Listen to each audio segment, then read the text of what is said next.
Quand on pense aux croisades aujourd'hui, on a systématiquement tendance à imaginer des chrétiens se battre contre des musulmans. Si l'on vous dit croisée, vous pensez a priori à Jérusalem, à la Sainte-Croix, aux chevaliers de l'ordre du Temple. Que ce soit l'image transmise par les films ou par les jeux vidéo, la guerre sainte est presque toujours représentée comme un choc entre deux cultures. Dans ce contexte, on aurait du mal à croire que les croisades ont également visé des groupes de chrétiens. Pourtant, au XIIIe siècle, des chevaliers de France se sont bien battus contre un ennemi de même confession. Une sorte de guerre civile qui ne dit pas son nom, il s'agit de la croisade contre les Albigeois, plus connue sous le nom de Cathares. Chers abonnés, bienvenue dans ce hors-série qui va compléter nos précédentes vidéos sur les croisades, mais également sur l'histoire de France. Les événements que nous allons décrire ensemble provoquent en effet un événement inattendu. Tandis que des tueries et des carnages se multiplient dans le sud, la cour de Paris en profite pour renforcer sa mainmise sur la région. Une preuve supplémentaire, s'il fallait encore le démontrer, que derrière les croisades se cachent toujours des ambitions politiques au service des familles princières. Alors, dans quel contexte le plus grand massacre de l'histoire des croisades a changé le destin du royaume à tout jamais ?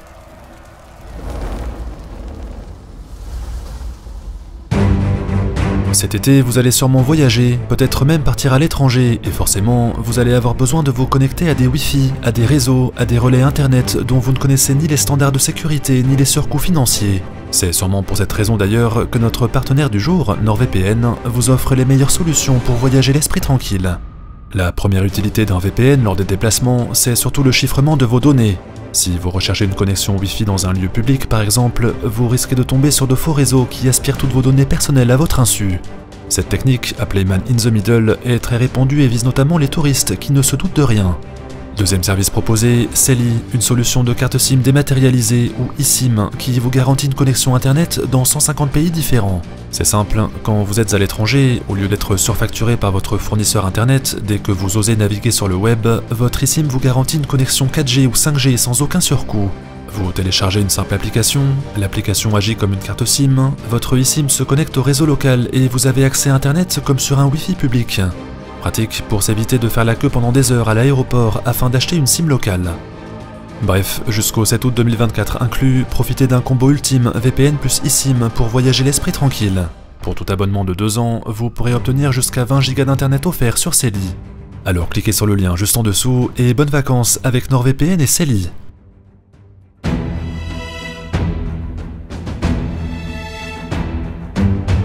Si vous avez manqué nos dernières vidéos sur les rois de France, retenez qu'au début du XIIIe siècle, c'est le prince Philippe Auguste qui règne sur le royaume. Celui-ci est issu de la famille des Capétiens et il a occupé le trône de 1180 à 1223. Ce souverain est crucial pour comprendre les événements qui vont suivre, car c'est lui qui impose l'autorité royale sur toute la partie nord du royaume. Grâce à des victoires militaires, comme à Château-Gaillard et à Bouvines, ainsi qu'à des manœuvres diplomatiques pour détruire l'Empire angevin, il s'est imposé comme l'arbitre suprême des seigneurs français. En Normandie, dans la Saintonge, dans le Poitou, dans l'Orléanais, en Auvergne, en Picardie, ses baillis supervisent la collecte de l'impôt et ses chroniqueurs font chanter ses succès par les poètes. Cependant, ce pouvoir d'influence semble s'arrêter aux frontières de la Gironde et de l'Auvergne. Au-delà, la Guyenne est aux mains du roi d'Angleterre, tandis que le comté de Toulouse protège farouchement son autonomie. Et c'est là justement où la croisade contre les Albigeois va changer la donne. Pour comprendre de quoi nous parlons, rappelons que cette région de culture occitane a toujours été particulière dans l'histoire. Vers 1208, tandis que Philippe Auguste prépare la bataille de Bouvines, 900 km au nord, l'influence royale dans ces contrées est pour le moins inexistante. Autour d'Albi, de Foix et de Toulouse, on parle un patois dérivé d'une langue d'oc. Un habitant de Carcassonne ne comprendrait pas un seul mot prononcé par un Parisien. De plus, les traditions et les coutumes locales sont très différentes de la France capétienne. Si la Normandie et l'Île-de-France ont tendance à se centraliser, c'est-à-dire qu'elles s'organisent en pyramide avec un roi, des vassaux et des sujets, les structures politiques sont assez différentes dans le sud. Raymond VI, le comte de Toulouse, est peut-être vassal du roi de France, mais son comté est également sous l'influence du roi d'Aragon, Pierre II. Ce dernier règne depuis Barcelone et pourtant il dispose de nombreux vassaux dans le Gévaudan ou à Montpellier. Il existe ainsi 2 pouvoirs féodaux dans le comté, celui du comte de Toulouse et celui du roi d'Aragon, ce qui empêche la cour de Paris d'y imposer réellement son arbitrage. D'autre part, les institutions religieuses manquent également de moyens de contrôle. Alors que dans tout l'Occident, le pape renforce son autorité à la faveur des croisades, l'Église a bien du mal à s'imposer dans le comté. Les habitants sont tous chrétiens bien entendu, mais de nombreuses voix dissidentes remettent en cause le discours officiel. Ainsi, le comté de Toulouse est dans une situation bien particulière en ce début de XIIIe siècle. Les allégeances politiques oscillent entre le roi de France et le roi d'Aragon, situation insupportable pour les Capétiens, quand la doctrine de l'Église est de plus en plus remise en cause par des groupes de croyants, situation également insupportable pour le pape. Par contre, comme Philippe Auguste est déjà en guerre avec les Plantagenets, seul le Saint-Siège a les mains libres pour agir. Innocent III alerte notamment sur la multiplication de dissidents dont les actes et les paroles ne respecteraient pas le dogme officiel. Alors, au départ, ces dissidents, appelons-les de cette façon, ne semblent pas très dangereux. Les garçons se font appeler bons hommes, les filles se font appeler bonnes femmes, les prêtres prennent le surnom de parfaits et vantent un mode de vie simplifié à leur communauté. On pense par exemple qu'ils veulent interdire la consommation de viande. Ils voudraient également l'égalité entre les sexes, voire interdire la propriété privée. Ce dernier point est encore débattu, mais il montre que les parfaits défendent un véritable projet de société. L'ennui, c'est que l'Église voit dans ces utopies nouvelles une interprétation radicale de la Bible et un message aux antipodes de la parole du Christ. En effet, si les dissidents du pays d'Albi s'en tenaient à des régimes alimentaires spécifiques et à des rêves de société plus égalitaires, le pape les aurait sûrement ignorés. Ce qui provoque des tensions, c'est que les parfaits déduisent des Saintes Écritures un message très particulier. Par exemple, à l'heure où l'Église encourage les chevaliers à partir en croisade, de nombreux albigeois appellent à refuser la guerre. Ils ne comprennent pas les pillages et l'accumulation des richesses, ils réfutent l'idée qu'un soldat de Dieu puisse vanter ses mérites lors des pèlerinages armés. De même, les parfaits ne veulent pas entendre parler de baptême, ni de messe, ni de communion. Même les églises faites de pierre et de bois seraient inutiles, car les serments, selon eux, n'auraient aucune valeur. Or, refuser qu'une personne prête serment à une autre personne, c'est en fait remettre en cause toute la structure de la société médiévale. Les hommages et les professions de foi sont en effet la base de tous les rapports sociaux à l'époque. Mais là où les choses se tordent encore plus, c'est que les parfaits, qui ne prêtent donc serment à personne, profèrent en plus de cela des messages inattendus. À la question « Pourquoi le mal existe-t-il » par exemple, l'Église est censée répondre que les hommes sont libres et que Dieu nous laisse devant un choix. Si l'humanité est en souffrance, c'est parce que certains hommes font le choix de faire le mal. Cependant, les parfaits ne sont pas tout à fait d'accord. Si Dieu est à l'origine du monde, disent-ils, et que Dieu est fondamentalement le bien, alors comment pourrait-il laisser les humains souffrir ? Selon eux, la coexistence du bien et du mal prouve que Dieu n'est plus aux commandes. La réalité dans laquelle les humains vivent serait donc une création de Satan. Celui-ci aurait capturé les anges pour les enfermer dans des corps de mortels et le sacrifice de Jésus n'aurait jamais eu lieu. Dans ce cadre, disent les prédicateurs du pays d'Albi, profiter des richesses d'autrui, construire des églises, se régaler de viande et engloutir du vin, c'est en fait honorer le mal qui aurait créé le monde. Les parfaits diront même que faire des enfants donne du grain à moudre à ces créations sataniques et qu'il faut arrêter immédiatement de se reproduire. Moins la Terre sera peuplée, pense-t-il, plus vite viendra l'extinction de l'univers.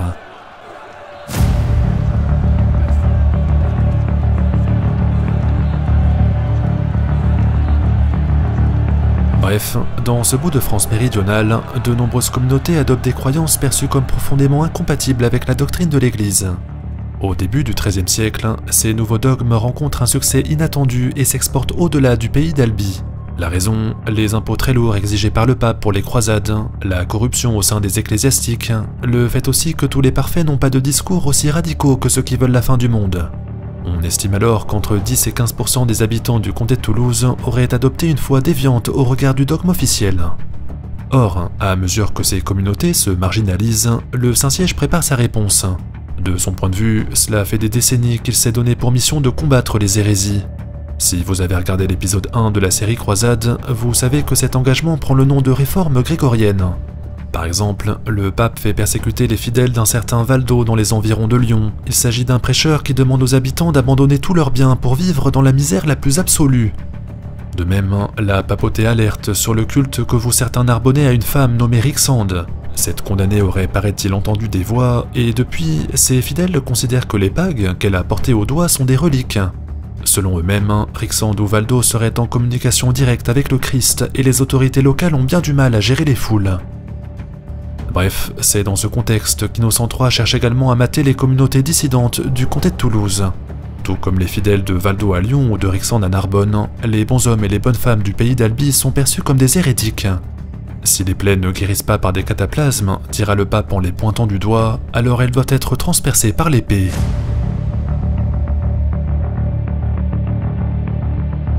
Dans Dans les mots d'Innocent III, les communautés dissidentes qui essaiment dans le comté de Toulouse sont désignées comme une hérésie albigeoise. Aujourd'hui, on parle communément de cathare ou de catharisme, cependant, ce terme a été inventé au XXe siècle pour désigner un mouvement qu'on avait encore du mal à comprendre. À l'époque, personne n'a jamais prononcé le mot cathare, les bons hommes et les bonnes femmes du sud de la France n'avaient jamais adopté ce nom. Ils avaient leur propre lecture des évangiles, ils avaient une charpente doctrinale avec des idées fortes, ils avaient des mécènes pour se financer, mais les communautés se considéraient comme chrétiennes avant tout. Qu'importe, Innocent III détache son légat, Pierre de Castelnau, pour exiger de Raymond VI qu'il réprime tous les hérétiques de la région. Le comte cependant refuse de violenter des sujets qui, à ses yeux, n'ont rien fait de mal.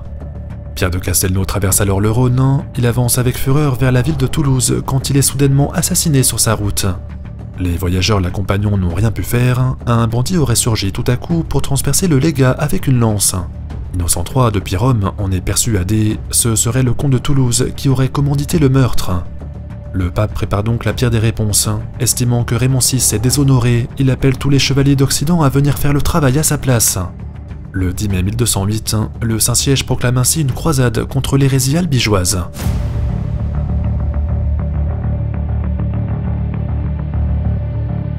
Sitôt après l'appel du pape, des chevaliers venus des quatre coins de la France se mettent en route vers le sud. L'affaire intéresse évidemment le roi, Philippe Auguste, qui aimerait avoir son mot à dire, seulement la guerre contre les Plantagenets n'est pas terminée. Il ne peut rien dire, prenant le risque de voir son concurrent, le royaume d'Aragon, en profiter pour étendre son influence au-delà des Pyrénées. Quant à lui, le comte de Toulouse sait que l'arrivée massive de chevaliers qui ne parlent pas la même langue et qui ne sont pas de la même culture peut mettre en danger ses provinces. Il aimerait s'y opposer, mais combattre militairement une croisade reviendrait à se suicider politiquement. Coincé, il demande alors pardon à Dieu pour l'assassinat qu'il vient de commettre, puis il rejoint le rang des croisés. Son plan serait de satisfaire les demandes du pape en prenant la croix, mais également d'en limiter les dégâts en dirigeant les opérations. Malheureusement, alors même que les pèlerins en armes ne sont pas encore arrivés, son rival, le vicomte Trencavel, décide de prendre le parti contraire. Lui qui dirige un vaste domaine au sein du comté, il aurait permis à 210 hérétiques de trouver refuge à Béziers. Quand le deuxième légat du pape, Amaury, arrive dans la région, il est furieux de voir Raymond VI se laisser ainsi déborder par ses vassaux. Il lui reproche d'avoir la main molle et ordonne le siège de la cité biterroise immédiatement. Trencavel s'en va donc chercher des renforts, mais il est déjà trop tard. Galvanisé par l'appel du pape, des centaines, voire des milliers de combattants envahissent le Languedoc. Le vicomte vient de signer son arrêt de mort et Raymond est déjà soupçonné de complaisance envers les albigeois. En juillet 1209, soit 1 an et 2 mois après l'appel du pape, les chevaliers croisés arrivent en masse dans la région. Emmenés par Amaury, représentant officiel de la papauté pour cette croisade, ils débarquent devant la cité biterroise en lançant un ultimatum aux habitants. Soit ils livrent les 210 hérétiques présents au sein des murs, soit ils périront avec eux.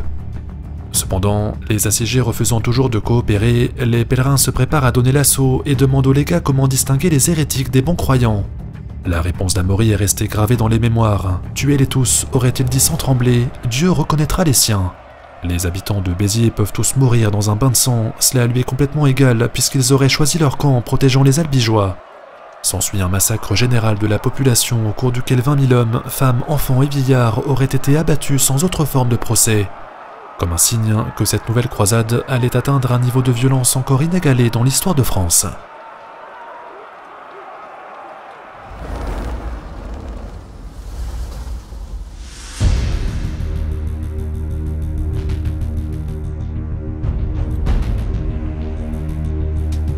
En 1209, la croisade des albigeois commence avec une tuerie aux dimensions hors normes pour l'époque.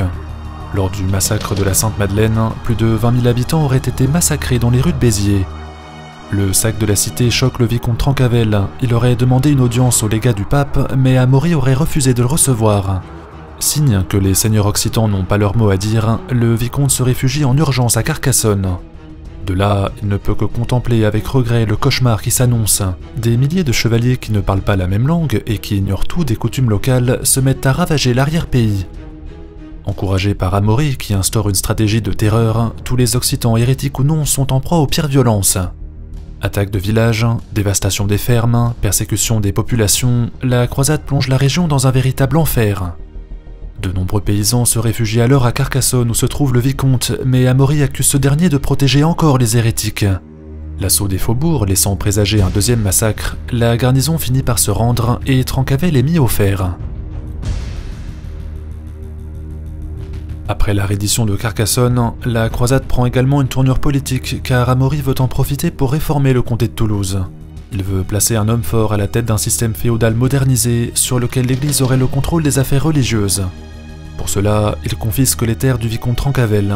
Ensuite, il appelle un certain Simon de Montfort à prendre le commandement des opérations et lui donne toutes les terres confisquées en guise de récompense. Simon est un héros de la 4e croisade dont les exploits sont connus par tous les chevaliers. C'est un noble puissant, originaire d'Île-de-France, et son arrivée annonce un véritable choc. Sur le terrain, il se montre absolument sans pitié contre les bons hommes et les bonnes femmes.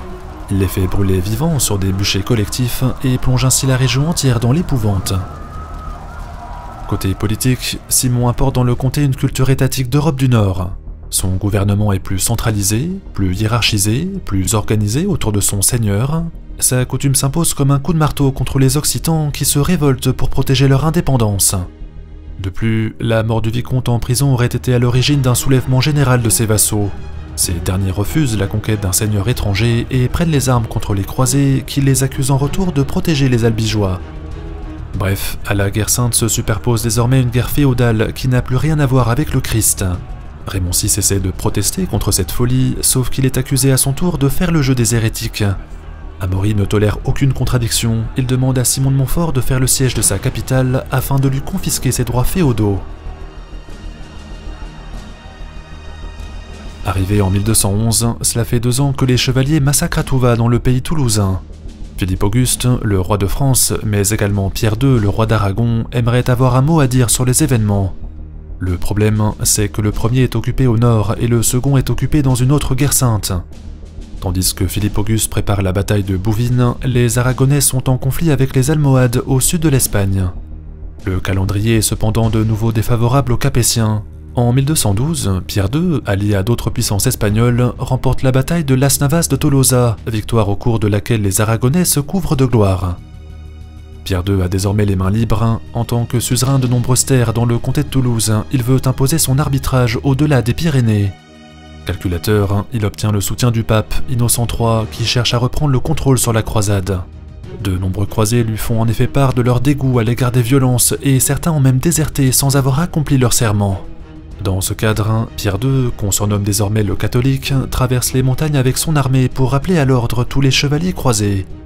Il entend non seulement mettre un terme à leurs exactions, mais également vassaliser ceux qui ont acquis des terres à la faveur de la guerre sainte. Problème, Simon de Montfort, qui n'entend pas se laisser soumettre par un étranger, réunit ses chevaliers pour lui barrer la route. Lors de la bataille de Muret, les croisés écrasent complètement les colonnes aragonaises qui repassent en catastrophe les Pyrénées. Ainsi, en 1213, la croisade contre les albigeois sombre dans une folie inextricable. Le chef de la croisade, qui a été placé là par l'Église, remporte une bataille contre un souverain chrétien, un souverain soutenu par le pape qui s'est distingué dans une autre guerre sainte. Mieux encore, la bataille de Muret est une victoire écrasante d'une poignée de chevaliers français qui ont affronté une armée royale largement supérieure en nombre.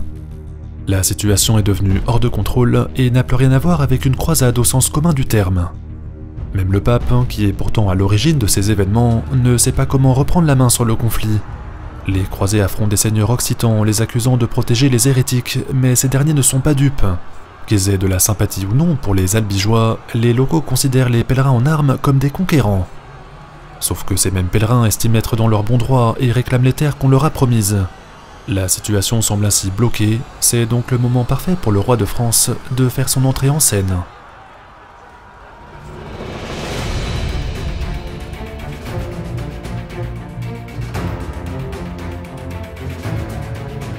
En 1214, tandis que la croisade contre l'hérésie albigeoise sombre dans la folie, le roi de France Philippe Auguste remporte une grande victoire militaire 900 km au nord. Lors de la bataille de Bouvines, il écrase une coalition anglo-germanique supportée par les Flamands et par le pape.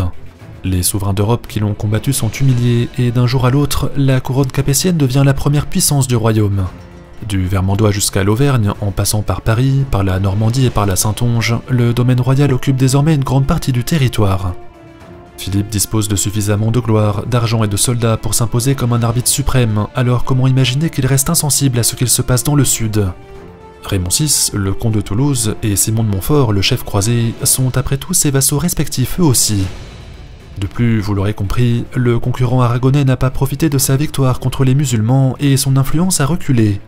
C'est une occasion rêvée pour le roi de France d'imposer enfin son arbitrage en France méridionale. En 1215, les Capétiens supportent les conclusions du concile de Latran qui cherche à mettre un terme à la guerre.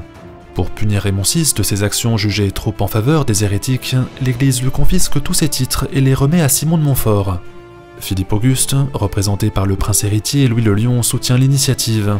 Le chef croisé fait hommage au roi de France, assurant par là la fin de l'influence aragonaise dans le comté. La situation semble alors s'apaiser, sauf que d'un jour à l'autre, tous les garants de la paix meurent les uns après les autres. En 1216, Innocent III s'éteint sur son lit de mort, suivi par le principal intéressé, Simon de Montfort. La tête du chevalier croisé aurait été arrachée par un tir de projectile sous les murs de Toulouse, car Raymond VI, encore lui, refuse de livrer sa capitale. Cependant, l'ancien comte meurt à son tour en 1222 et le roi Philippe Auguste s'éteint l'année suivante.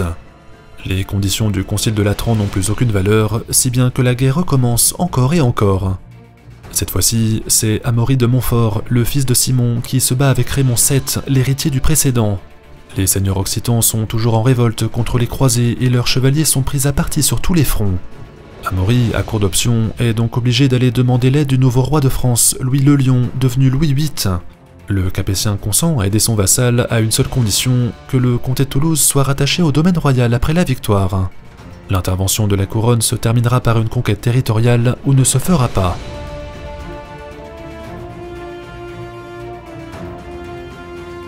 À partir de 1226, le roi de France décide d'intervenir militairement dans le conflit. Avec l'aval d'Amaury de Montfort, qui consent aux conditions du suzerain, Louis VIII annonce l'organisation d'une croisade royale. Cependant, nous l'aurons compris, cela ne veut pas dire que l'hérésie albigeoise s'est vraiment répandue massivement dans le comté de Toulouse.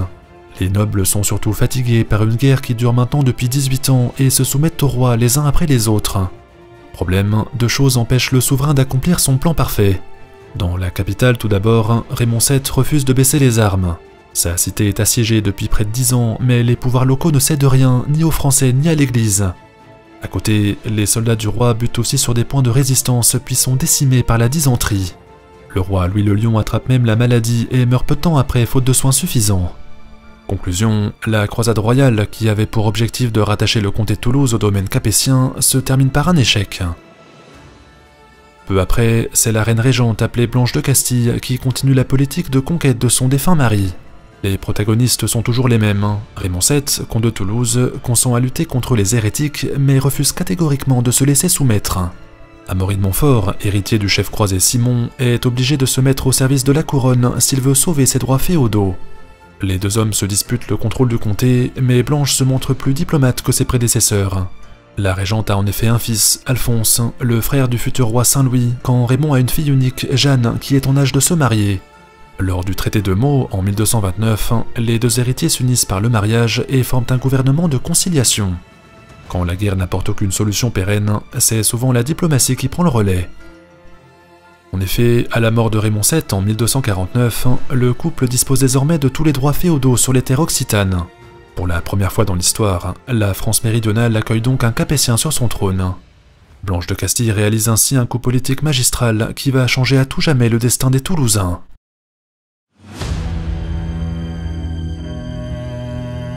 Conclusion, voici l'histoire improbable qui a conduit le comté de Toulouse à abandonner une autonomie qu'il avait farouchement défendue pendant des siècles. Oui, c'est vrai, les Toulousains ont toujours rendu hommage au roi de France, mais les liens vassaliques jusqu'ici n'étaient que symboliques. Avec un Capétien à la tête des seigneurs occitans, les influences étrangères auront beaucoup plus de mal à s'imposer. En plus, les hasards de l'héritage font que Jeanne et Alphonse n'ont pas d'enfants. À leur mort en 1271, aucun héritier n'est désigné, si bien que le comté passe dans le domaine royal. Les familles aristocratiques qui s'étaient révoltées contre les croisés 70 ans plus tôt sont désormais des sujets directs de la couronne. Comme la Normandie, comme l'Auvergne, comme le Poitou, le destin du comté de Toulouse se confond désormais avec le destin du roi de France. Il a donc fallu un peu de chance et beaucoup d'adresse diplomatique, mais la croisade des Albigeois a bien fini en conquête pour les Capétiens. Quant aux bons hommes, aux bonnes femmes et aux parfaits du pays d'Albi, les chevaliers croisés les auraient pourchassés sans relâche. Désireux de ne pas se fâcher avec l'Église, la cour de Paris encourage aussi les seigneurs occitans à les réprimer sévèrement. Seulement, cela ne semble pas assez suffisant pour le pape. Dans les montagnes autour de Perpignan, on trouve encore quelques villages où l'hérésie albigeoise continue à se diffuser impunément. En 1231, le Saint-Siège invente donc une nouvelle procédure judiciaire afin de battre la campagne pour trouver leur prédicateur. À l'aide d'agents, de chevaliers et de juges chargés de monter des procès en hérésie, l'Église de Rome institue peu à peu un personnel spécialisé pour ces fonctions. Cet organe, vous avez sûrement déjà entendu son nom quelque part, il s'agit de l'Inquisition qui laissera son empreinte dans l'histoire.